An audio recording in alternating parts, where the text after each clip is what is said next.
Crypto live में आपका स्वागत है। एक खास कार्यक्रम जिसको हम लेकर के आते हैं कॉइनडीसीएक्स के सहयोग से। कॉइनडीसीएक्स देश का सबसे बड़ा क्रिप्टो करेंसीज का एक्सचेंज, और ये शो देश का पहला ऐसा लाइव शो जो कि बात करता है क्रिप्टो करेंसीज पे, उसके ट्रेडिंग पे, उसके इन्वेस्टमेंट्स पे, उससे जुड़े हुए बहुत सारे व्यापार हैं, बहुत सारे स्टार्टअप्स हैं, बहुत सारी कंपनीज हैं, कैसे वो टेक्नोलॉजी काम करती है, ब्लॉकचेन क्या होता है, ये सारी चीज़ें हम समझने की कोशिश करते हैं एक्सपर्ट्स की सहायता से।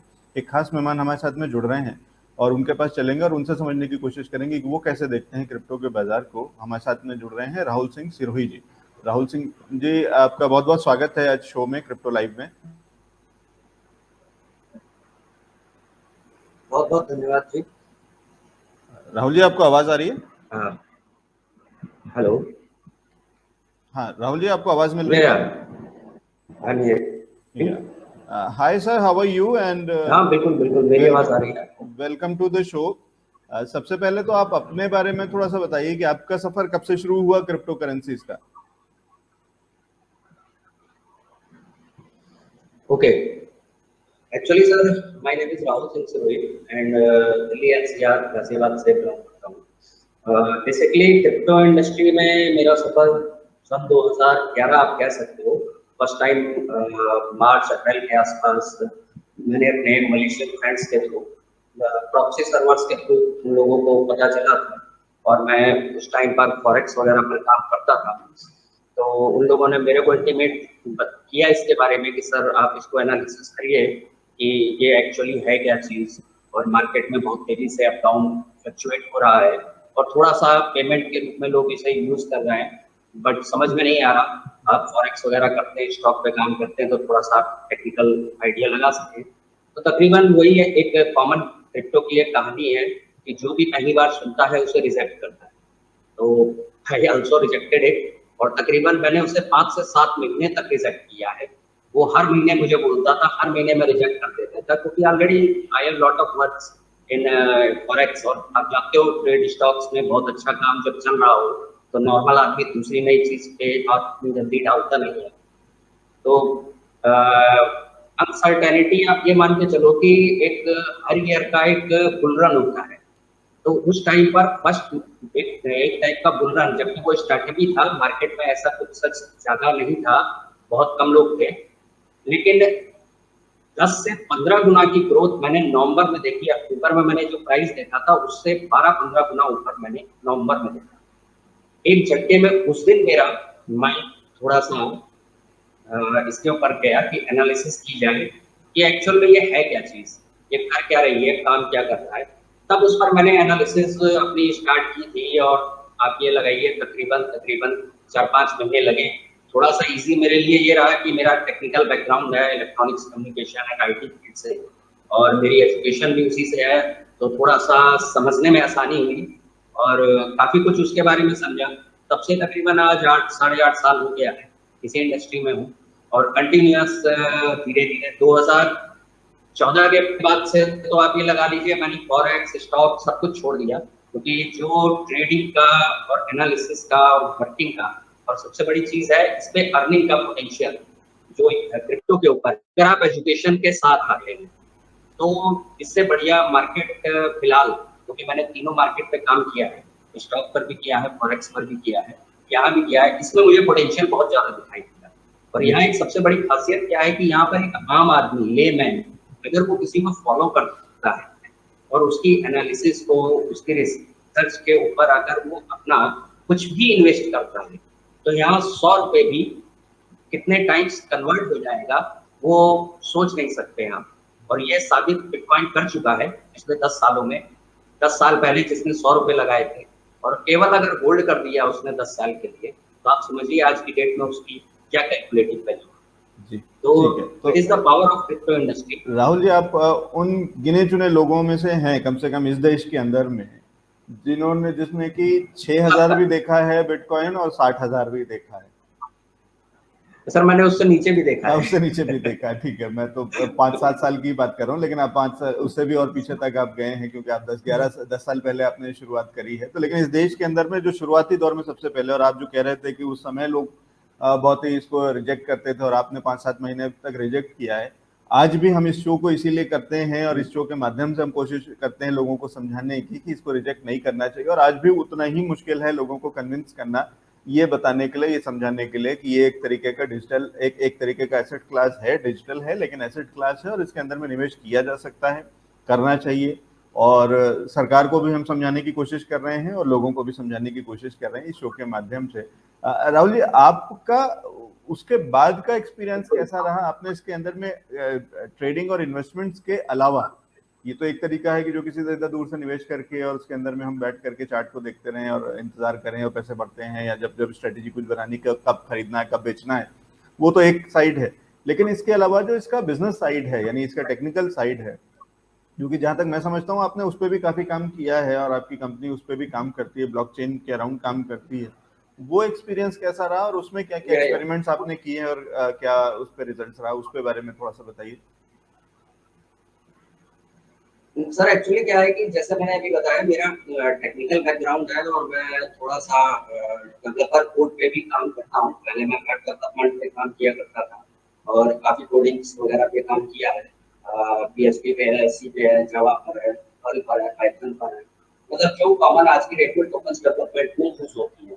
तो एक बिटकॉइन के बाद जब Ethereum POS proof of stake market में आया, तो वहां से इम्प्लीमेंटेशन बहुत अच्छा मिला कि आप अपना वेरी हैवी मशीन्स और उसके बिना लगाए भी, बहुत हैवी इन्वेस्टमेंट किए बिना भी, एक डेवलपर जो कोडर्स होते हैं वो भी अपने टोकन्स एंड कॉइन्स को क्रिएट कर सकते हैं। वहां से जो क्रिप्टो की मार्केट है वो ड्रास्टिकली बहुत तेजी से मूव हुई है और बहुत अच्छा डेवलपमेंट हुआ है। डेवलपर्स को एक ऑप्शन क्रिएट हो गया है, एक पोटेंशियल कि आप केवल ट्रेड के यहाँ पर अर्निंग नहीं कर सकते हो, इसके अलावा आप यहाँ पर बहुत ज्यादा जिसे कह सकते हैं कि पोटेंशियल है मार्केट के अंदर कि आप अपना एक करियर सेट कर सकते हो। लोग जैसे आज की डेट में करते हैं न्यूज़ इंडस्ट्री में, सबसे पहले या तो वो सर्टेन यूट्यूब चैनल को देख लेते हैं जो आइदर हाइप पर चल रहे हैं, और कोई भी मेमे कॉइन्स या XYZ किसी पर भी एंटर कर जाते हैं विदाउट एजुकेशन। तो मेरा एक बहुत सिंपल सी लाइन होती है कि बिना सीखे तो आप साइकिल भी नहीं चला सकते। तो इतनी बड़ी एसेट इंडस्ट्री के अंदर आप एंट्री कैसे ले सकते हो? तो आपको सबसे पहले, आप चाहे 100 रुपए इन्वेस्ट करें चाहे कितना भी इन्वेस्ट करें, ये आपकी कैपेबिलिटी है, बट उससे पहले एजुकेशन लेना बहुत जरूरी है। बिना एजुकेशन के इस इंडस्ट्री में, क्योंकि ये बहुत ज्यादा टेक्निकल इंडस्ट्री है, यहाँ पर केवल आपके चार्ट और एनालिसिस और बुल रन, बेयरिश मार्केट, ये सारी चीजें नहीं चलती है। एक ग्रेट पार्ट है जो इसके पीछे का फंडामेंटल है, वो बहुत बढ़िया काम करता है। और बहुत सारे वर्ष सिनारियो भी आते हैं कि लोग तो जैसे एक अच्छी चीज को देखकर खराब चीज भी मार्केट में आती है। तो जब तक आप एजुकेट नहीं होंगे, आपको नॉन फंडामेंटल कॉइन्स, मेमे कॉइन्स का डिफरेंस फंडामेंटल्स के साथ आप नहीं कर पाओगे, नहीं पता चल पाता है। ब्लॉकचेन क्रिप्टो इंडस्ट्री की एक रीढ़ की हड्डी है। एक मेरा बहुत बेस्ट एग्जांपल होता है कि अगर आपके घर में गाड़ी है, उस गाड़ी को चलाना है तो पेट्रोल डीजल की जरूरत पड़ेगी। पेट्रोल और डीजल जो होता है वो आपका कॉइन और टोकन है, लेकिन गाड़ी जो है वो ब्लॉकचेन है। तो ब्लॉकचेन चलती टोकन से है या कॉइन से चलती है, छोटा सा माइन्यूट डिफरेंस होता है कॉइन एंड टोकन्स में। जिसकी खुद की अपनी ब्लॉकचेन है वो फंडामेंटल कॉइन होता है, और जो दूसरे की ब्लॉकचेन पे अपना टोकन डेवलप करता है, दैट्स द टोकन। बस ये डिफरेंस है, बाकी ऑल फंक्शन फंडामेंटल और ऑल थिंग्स आर सेम। तो ब्लॉकचेन एक बहुत बड़ी इंडस्ट्री है और अगला फ्यूचर जो है, धीरे धीरे आप वर्ल्ड वाइड एक्सेप्टेंस देख रहे हैं। मैं एक लीगल टेंडरिंग की बात नहीं कर रहा हूँ, मैं ऐसे पार्ट ऑफ इंस्टीट्यूशंस की बात कर रहा हूँ कि जो काम पहले आपका डिजिटलाइजेशन में हुआ था, आज से 20-30-35 साल पहले, जब कंप्यूटर जनरेट हुआ, फिर इंटरनेट की दुनिया आई, इंटरनेट ऐसा मार्केट में वाइब्रेंट हुआ कि लोगों के पास आज के डेट में एक छोटे से फोन के अंदर भी इंटरनेट चलता है। तो बेसिकली आगे की जो दुनिया आने वाली है वो ब्लॉकचेन पर बेस कर रही है। It is the internet 2.0। आप इसको सिंपल लेमन लैंग्वेज में समझ सकते हैं। इसका कोई बैरियर नहीं है, इसको कोई ब्रेकआउट नहीं कर सकता है। आपके पास में चाहे फ्रीलांसिंग करना चाहते हो, चाहे आप जॉब पर जाना चाहते हो, या आप कोई भी सेक्शन इस पे चूज कर सकते हो। फ्यूचर ब्लॉकचेन के ऊपर है और इसके ऊपर बहुत सारी एंटिटीज काम कर रही है। बहुत सारे प्रोडक्ट्स डेवलप किए जा चुके हैं, चाहे वो स्मार्ट कॉन्ट्रैक्ट्स हैं, चाहे आपके डेफीज है डिसेंट्रलाइज्ड फाइनेंस के, चाहे आपके आजकल बहुत 2021 में फेमस हुआ है एनएफटीज, नॉन फंजिबल टोकन्स। वैसे ही आपके बहुत सारी चीजें मार्केट में आनी है और बहुत सारी चीजें चल रही है जो इसके ऊपर काम कर रही है। तो सबसे पहले फंडामेंटल्स को स्टडी करना सब बहुत जरूरी है। It is the basic thing. जो मेरा जितने भी व्यूअर्स हैं, जो लोग भी देख रहे हैं, उनके लिए बेसिक स्टेप है कि सबसे पहले रीड फंडामेंटल्स। ठीक है, सबसे पहले फंडामेंटल्स, और क्रिप्टो के अंदर में भी फंडामेंटल्स होते हैं। तो ये एक मिथ है, एक भ्रांति है जो आपको लगता है कि क्रिप्टो सब कुछ हवा में है और यहाँ तो किसी कॉइन के पीछे कुछ नहीं है। ऐसा नहीं है। हर कॉइन, हर टोकन के पीछे में कोई कंपनी होती है, कोई व्हाइट पेपर होता है, कोई लीडर्स होते हैं, कुछ एक टीम होती है, मतलब बहुत सारी चीजें होती हैं कि कुछ ना कुछ तो उसके पीछे वो एक कॉन्सेप्ट होगा, एक फंडामेंटल होंगे। ठीक है। राहुल सर, आप एक चीज पे आप बात कर रहे थे अभी, एक हल्का सा आपने मेंशन किया, और जहां तक मैं समझता हूं कि आप उसके एक बड़े एक्सपर्ट हैं, डीफाई के, डिसेंट्रलाइज्ड फाइनेंस। क्या होता है ये और इसको हम कैसे समझें? अगर सरल भाषा में आप हमारे दर्शकों के लिए समझा सकें। सर, डिसेंट्रलाइज्ड फाइनेंस को आप इसको बेसिक तौर पे अगर हम इसको समझना चाहें, आप ये मान के चलिए एक कंपनी है, एक कंपनी का डाटाबेस कोई भी काम कर रहा है, वो आपके एक सेंट्रलाइज्ड फॉर्मेट पे काम करता है, चाहे वो एक बैंकिंग गवर्नमेंट सिस्टम हो, चाहे वो थर्ड पार्टी एसेट्स में ट्रांसफॉर्मेशन का सिस्टम हो, चाहे कंपनी छोटी सी ऑपरेट हो रही हो, चाहे अंबानी की कंपनी ऑपरेट हो रही हो, XYZ पूरी दुनिया का जितना भी इंस्टीट्यूशंस, जितना भी गवर्नमेंट सेक्टर सब काम करता है, वो सेंट्रलाइज्ड सिस्टम पे काम करता है, जिसको सेफी कहते हैं, सेंट्रलाइज्ड फाइनेंस। ये सारे सेंट्रलाइज सिस्टम के अंदर एक क्लोजर होता है जो पूरा का पूरा जिसे कहना चाहिए कि वर्कआउट, मतलब पावर, एक एडमिन कंट्रोल जो उसके ओनर्स के पास, जो उसकी एंटिटी होती है जिसके लिए पूरा एक सिस्टम बिठाया जाता है, वो काम करता है। यानी कि एक लेमैन लैंग्वेज के लिए आप आंसर समझिए कि अगर आप एक बैंक में जाते हैं और मेरे अकाउंट में 1 लाख रुपए पड़ा हुआ है और आप मेरे बैंक में जाकर मेरे अकाउंट में कितना पैसा पड़ा है आप नहीं पता कर सकते। ये बहुत सिंपल सा एक इसका जवाब है। डेफीज क्या है?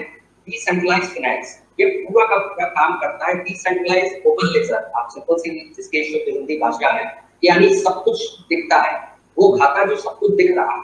यानी अगर आप मेरा एड्रेस, मेरा कॉन्ट्रैक्ट एड्रेस आपके पास है और वो अगर आप मेरा टोकन प्रोडक्ट डेवलपमेंट को देखेंगे, चाहे मेरा सेकेंडरी ब्लॉकचेन पर डेवलप किया हो, चाहे इथर पर, ट्रॉन पर, बीएनबी पर, किसी पर भी, या मेरा खुद का डेवलप है, तो उसके पर्टिकुलर स्टैटिक कॉन्ट्रैक्ट एड्रेस होता है। आप उसको निकालिए, उसके एक्सप्लोरर में डालिए, मेरा A to Z कितना फंड पड़ा है, कितना मैंने ट्रांसफॉर्मेशन किया है, कितना वर्क किया है, क्या उस पर वर्किंग हो रही है, वो सारा सब कुछ आपको ओपन टू दिख जाएगा। कोई थर्ड पार्टी इन्वॉल्वमेंट नहीं होता, जो इस सेंट्रलाइज्ड फाइनेंस के अंदर थर्ड पार्टी इन्वॉल्व होती ही होती है, बिना उसके पूरा सिस्टम चलता ही नहीं है।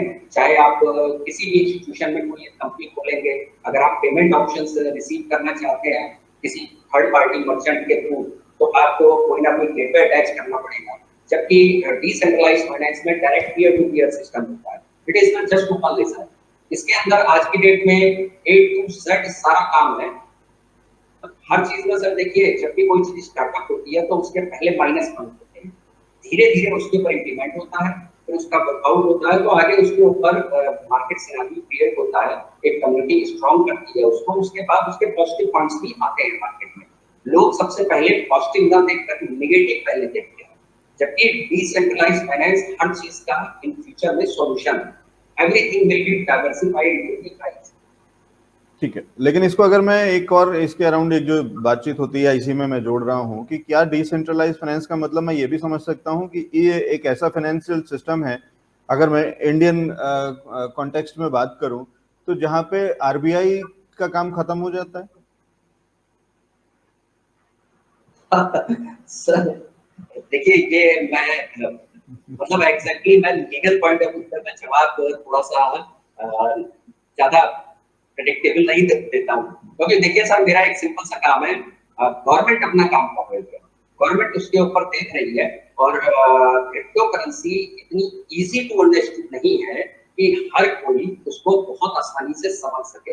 एक्चुअल में ये पूरा का पूरा जो कॉन्सेप्ट है क्रिप्टो एंड ब्लॉकचेन का, इसको अगर आप से समझे तो जितने यंगस्टर्स हैं उनको बहुत तेजी से समझ में आती है, एक्सेप्ट उनको कि जो बहुत ज्यादा 40 प्लस 50 प्लस हो चुके हैं, वो फर्स्ट डिनाई करते हैं और उसको रिजेक्शंस में जल्दी जाता है, उसके साइड और फ्यूचर के पर्सपेक्टिव जो पॉजिटिव हो सकते हैं वो ठीक उनको चीजों ठीक में है जल्दी दिखाई नहीं देते। राहुल जी, मैं समझ रहा हूँ कि इसके साथ में समस्या क्या है, इस सवाल का सीधा जवाब देने में क्या परेशानी है और क्या नहीं, लेकिन मैं उसको वैसे लेता हूँ कि क्यों मतलब ये है और इसमें कोई खराबी नहीं है। एक समय था, एक जमाना था जब हम बैंक में जाते थे और पैसे निकालने होते थे, चाहे वो अपने ही खाते से पैसे निकालने हो, जब तक वो मैनेजर साइन नहीं करता था आपके खाते से पैसे आपको नहीं मिलते थे, आप खुद भी अपने खाते से पैसे बिल्कुल नहीं बिल्कुल। निकाल सकते थे। आज वो यस यस यस जी, यस। और आज की तारीख में मैं अपने फोन से एक केवल अंगूठा लगाता हूँ या एक कुछ बटन दबाता हूँ, एक आपका फोन नंबर डालता हूँ और मेरे खाते से पैसे निकल करके आपके खाते में भी चले जाते हैं।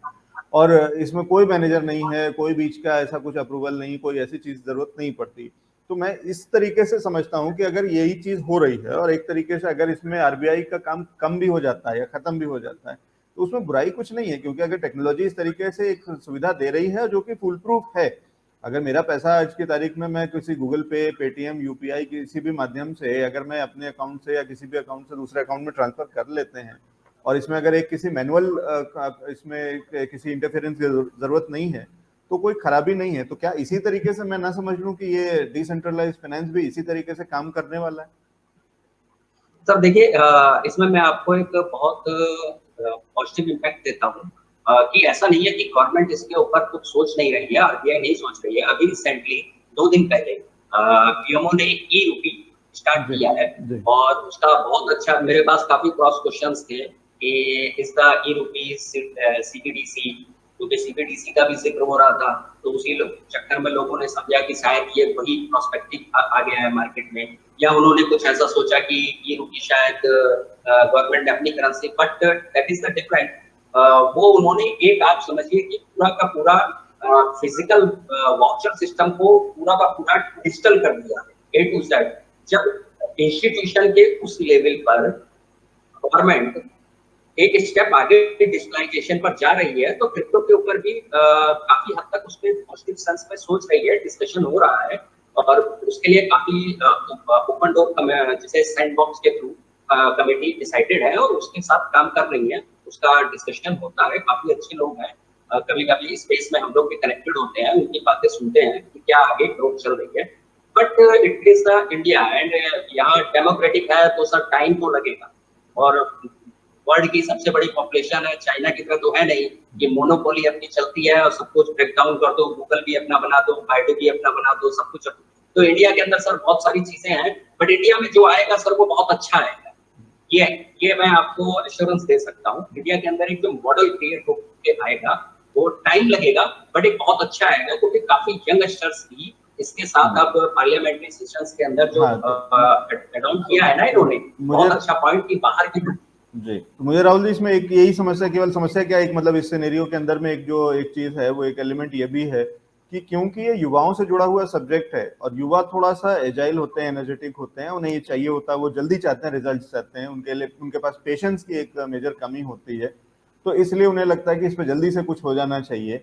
और ये जिस तरीके का विषय है वो थोड़ा सा कॉम्प्लिकेटेड है, वो सबके लिए है, सरकार के लिए भी है, और सरकार उस पर काम करेगी और धीरे धीरे कर रही है, तो उस पर भी उनको वो एक वो लीवे एक वो देना चाहिए हमें लोगों को भी कि हाँ ठीक है कि थोड़ा समय लग रहा है तो लगने दीजिए, और ऐसा नहीं कि केवल यहीं पे लग रहा है। मुझे दुनिया का कोई भी एक एग्जांपल दीजिए कि जहाँ पे ये चीजें तुरंत हो गई हो, तो ऐसा कहीं नहीं हुआ। जिन कंट्रीज ने इसको इस्तेमाल किया है, अभी बड़े बड़े कंट्रीज हैं जो हमसे बहुत आगे हैं टेक्नोलॉजी के मामले में, वो भी अभी तक इस तरीके से कुछ डिसीजन नहीं ले पाई है या बहुत स्ट्रांगली चीजों को वो नहीं किया उन्होंने। तो ऐसा नहीं कि यूएस में सब कुछ बहुत आसान है या बिटकॉइन से जाकर के आप उसमें सब काम कर सकते हैं, तो ऐसा नहीं है, कुछ कर सकते हैं, कुछ चीजें नहीं कर सकते हैं। तो वहां पे भी ये अभी स्थिति वैसे ही चल रही है, हर देश में है, हमारे यहाँ भी है। बिल्कुल हमने बिल्कुल शुरू कर दिया, अगर हम उस लाइन पे आ गए, उस ट्रैक पे आ गए, तो वो अपने आप में एक पॉजिटिव साइन है, तो उसको हमें उसी दिशा में लेना चाहिए। बिल्कुल। Sir Yeah, I agree for that because जो लोग थोड़ा सा क्रिप्टो की न्यूज एनालिसिस करते हैं, पढ़ते हैं, तो अभी विद इन लास्ट वीक में न्यूज आया है यूएस के अंदर जो एसईसी ने अपनी एंड आईआरएस की गाइडलाइंस के थ्रू जो एक्सचेंजों से डाटा मांगा था, तो 10% भी डाटा जो एज पर रेगुलेशन होना चाहिए वो उनके पास नहीं था, तो उनको पूरा का पूरा असाइनिंग दे दिया गया है कि क्या क्या चीज की लिमिटेशन होनी चाहिए, जैसे इंडिया में चल रहा है। तो एग्जैक्टली अगर लोग सोच रहे हैं कि यूएस सब कुछ कर चुका है और नहीं है, तो वो ऑन द पाइपलाइन है, बस वो एक स्टेप हमसे बस आगे है, ये कह सकते हो आप। बट इस चीज के लिए जो हमने कहा कि कभी कभी कुछ चीजें लेट होती है, तो उसका मतलब ये नहीं है कि वो हो नहीं रही है। अब ये है कि कुछ चीजों की न्यूज, जैसे आजकल सबसे बड़ा इम्पैक्ट होता है न्यूज का, लोग ज्यादा करते हैं, तो थोड़ा सा प्रॉपर न्यूज चैनल का इस्तेमाल करें। बहुत सारे लोग सिंपल सादी न्यूज़ों को पढ़ के और उसका मार्केट इम्पैक्ट रॉन्ग कर देते हैं, तो वो थोड़ा सा गलत। जबकि ऐसी कोई न्यूज ना हमारे पीएमओ से आती है, ना आरबीआई से आती है, ना फाइनेंस मिनिस्ट्री से आती है, लेकिन अखबार में छप जाती है और लोगों को लगता है कि अचानक कुछ नया भूचाल आ गया है। ठीक है, वो वो थोड़ा सा गलत है। अफवाहों से बचें, रूमर्स से बचें, और उससे संबंधित अच्छी असली ऑथेंटिक खबर अगर लेनी हो तो फाउंडर इंडिया देखते रहें। और क्रिप्टो लाइव पे हम इस तरीके की अच्छी खबरें लाते रहते हैं और ऑथेंटिक खबर लाते हैं, तो कभी भी रूमर्स को हम नहीं लाते। सर, इसके आगे बढ़ता हूँ, एक छोटा सा विषय थोड़ी देर के लिए टच करना चाहता हूँ बस, कि केवल मुझे ये बताइए कि हमने सुना है ब्लॉकचेन के अंदर में बहुत सारी जनरेशंस आई हैं और एक एक करके उसके अंदर में भी अपग्रेडेशन होता चल रहा है, क्योंकि टेक्नोलॉजी है तो अपग्रेड होना होगा, उसके अंदर में नई चीजें आनी होंगी। फोर्थ जनरेशन ब्लॉकचेन क्या है और H7 क्या है? सर देखिए, ऐसा है कि पहले तो मैं आपको इन शॉर्ट में थोड़ा सा प्रीवियस जनरेशंस में इनिशिएट करता हूँ। बिटकॉइन जब डेवलपमेंट किया गया था, एग्जैक्टली ये रातों रात डेवलप नहीं हुआ, इसके पीछे का भी फंडामेंटल है। अगर इसकी मैं ब्रीफ में जाऊंगा तो 40 इयर्स की पूरी स्टोरी है। काफी टाइम मैंने अपने ट्विटर हैंडल पे शेयर किया है, काफी लोगों ने शेयर किया है, ऐसा नहीं कि मैंने किया है। बट इन शॉर्ट की बात करें तो जब 2007 में वर्ल्ड बैंक ऊपर था और क्राइसिस आया था, इसका इम्प्लीमेंटेशन फास्ट तरीके से तब लिया गया था। और इसमें एक सीधा सीधा चैलेंज था, जो भी सातोशी नाकामोटो व्यक्ति है या कम्युनिटी है या जो भी व्यक्तित्व है, कि ये सीधे सीधे बड़ी से बड़ी गवर्नमेंट्स, बड़े बड़े बैंकिंग सिस्टम्स और इन सबको चैलेंज करेगा, तो इसलिए उसको मजबूरन साल भर बाद हिडन होना पड़ा। तो यहाँ से ये जो जनरेशन उसने स्टार्टअप की थी, it is the first generation. यहाँ पर बिटकॉइन का और जो अदर करेंसीज यहाँ डेवलप हुई, Litecoin, Dogecoin, Monero, XLM, लेन कॉइन, ये सारी जितनी जनरेशन रही है, ये सब माइनिंग के थ्रू आती थी। इनका सारा डेवलपमेंट उसी से था और केवल पेमेंट ट्रांसफर के लिए आप इसको एज ए पेमेंट की तरह यूज कर सकते थे, वो एक फॉर्मेट था। सेकेंड जनरेशन जहां से स्टार्ट हुई, जो इम्प्लीमेंट किया, वो किया था मिखाइल बुतेरिन ने, जो इथेरियम लेकर आया। तो वहां से उसने mining plus POS, POW and POS दोनों कंसेप्ट्स के बीच में स्टार्टअप किया कि आप इसको माइनिंग के थ्रू भी जनरेट कर सकते हैं और पीओएस के थ्रू भी, मतलब डेवलपर कोड के थ्रू भी आप सर्टेन कॉइन्स को एक क्वांटिटी लेकर मीट कर सकते हैं। तो यहाँ से सेकंड जनरेशन का डेवलपमेंट किया गया। अब जैसे जैसे सेकंड जनरेशन आगे बढ़ती गई, डेवलप करते गए, अपना डेवलपमेंट होता गया, तो वहां पर एक इशू आने लग गए, जो सबसे बड़ा है कि ट्रैफिक इसके ऊपर बहुत ज्यादा बढ़ा। ट्रैफिक बढ़ने से एक इशू आया, सबसे पहले ट्रांजैक्शन फीस बढ़ने लगी लोगों की, जो आपने जिस पर्पज से बनाई गई कि अगर 10 पैसा फीस लगेगी तो वो 10 रुपए हुई, फिर कब 100 रुपए हुई और कब वो बढ़ के 1000 रुपए तक पहुंच गई। तो वो बहुत बड़ा मेजर इशू था, क्योंकि ब्लॉकचेन पे एवरी कमांड जब भी आप देते हो तो एक ट्रांजैक्शन फीस लगती है, और अगर आपको एक प्रोडक्ट डिजाइन करने में 100 कमांड देने पड़े और 100 बार 100 रुपए फीस देना पड़ा, तो सर आपकी फीस बहुत ज्यादा चली गई उस प्रोजेक्ट के लिए। तो ये बेसिकली एक बहुत बड़ी समस्या थी, जिसका रिजोल्यूशन धीरे धीरे आगे आते गए, तो अपने आप को कुछ ना कुछ ब्लॉक साइज, कुछ उसकी स्पीड, कुछ उसके ट्रांजेक्शन्स को फॉलो करके बढ़ाते चले गए। इसके बाद में थर्ड जनरेशन जहां से इम्पैक्ट होती है, वहां पर कार्डानो, मैटिक, बीएनबी, ये सारे जो आपके कुछ एक्सचेंजेस हैं, कुछ अपने खुद के प्लेटफॉर्म्स हैं, कुछ मल्टीपल सर्विसेज बिजनेस का काम कर रहे हैं, कुछ अपनी ब्लॉकचेन पे काम कर रहे हैं, ये सब थर्ड जनरेशन के कॉइन्स हैं। इन्होंने इम्प्लीमेंट क्या किया कि अपनी स्केलेबिलिटी, जो उसको ट्रांसफर करने की और ट्रांजैक्शंस को झेलने की क्षमता होती है ब्लॉकचेन की, उसको काफी हद तक बहुत ज्यादा इंक्रीज किया।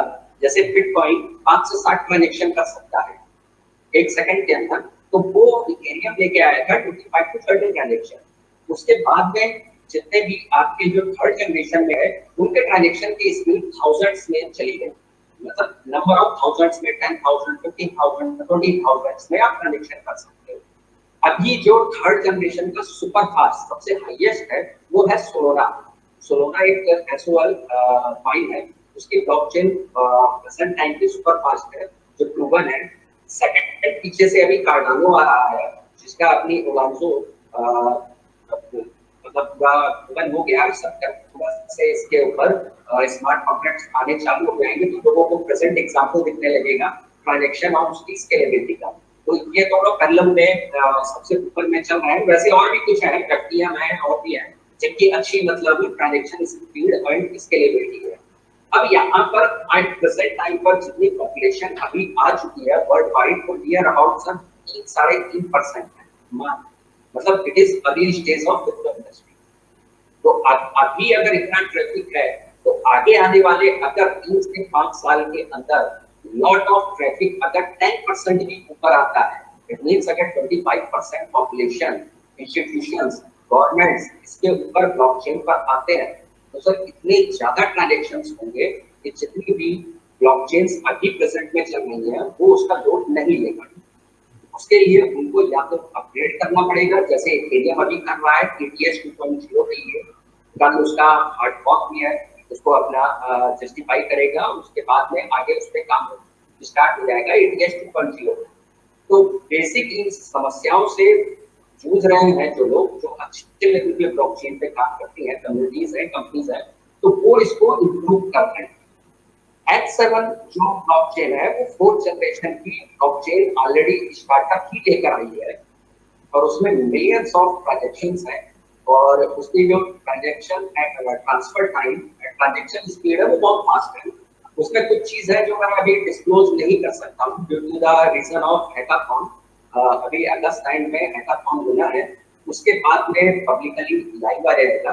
तो जब ये लाइव आएगा तो एवरीथिंग विल बी ओपन और उसके बाद में अगर मैं नेक्स्ट टाइम भी आपके पास आता रहूंगा तो वो बिल्कुल मैं डिस्क्लोज H7 के ऊपर प्रॉपर करूंगा कि what is the power of 4th generation. मतलब आप ये मान के चलिए आज की डेट में सारी चीज की जो पावर है ब्लॉकचेन जो फ्यूचर में पहुंचने वाली है, जैसे इंटरनेट जहां जहां पहुंच चुका है तो सबसे ज्यादा कनेक्टिव है IoT डिवाइसेस, यानी आपके मोबाइल फोन से आपका फ्रिज भी कनेक्ट है, आपकी टीवी भी कनेक्ट है, आपकी स्मार्ट वॉच भी कनेक्ट है, आपकी सेट सारी डिवाइसेस कनेक्ट है, इसको IoT कहते हैं।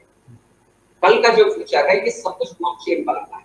तो ब्लॉकचेन के ऊपर अगर एक स्मार्ट कॉन्ट्रैक्ट का जो साइज है, अगर आप उसको मान के चलिए 10 MB का है और आपकी स्मार्ट वॉच के अंदर जो मेमोरी है वो सर केवल 50 MB है, तो सर कैसे उस पर ऑपरेट करेगा? This is the very necessary.